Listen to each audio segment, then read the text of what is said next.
Në gjysmën e vendit nëpër zonat rurale ka mungesë të mjekëve am. Prej 96 mjekëve të planifikuar për zonat rurale, punojnë vetëm 44. Mungesë më të theksuar ka komuna e Resnjës. Drejtori i Fondit Shëndetësor Sasho Klekovski tha se për 10 deri në 15 vite, vendi do të ketë krizë serioze në sistemin shëndetësor.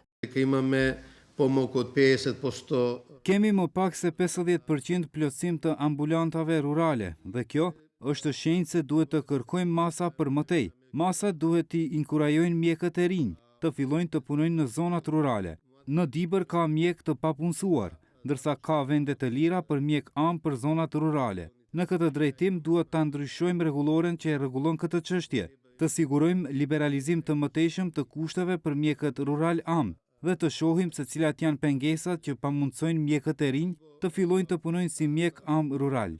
Klekovski foli edhe për ankesat për ndërhyrjet e panevojshme kardiokirurgjike. Deri më tani ka 15 ankesa, 5 për mjek dhe 10 për institucione shëndetësore. Ankesa më e vjetër është e vitit 2010. Ka 3 kategori të ankesave. Njëra kategori është e mundur, që pacientëve i është bërë ndërhyrje, pa pasur nevojë. Kategoria e dytë është kur pacientët është dashur të nënshtrohen ndërhyrjes, por nuk i është nënshtruar. Dhe kategoria e tretë, pacientëve i është bërë diçka që nuk do i ndihmoj ajo që i është bërë, në kuptimin që ndërhyrjet që janë bërë nuk ja kanë përmirësuar gjendjen shëndetësore.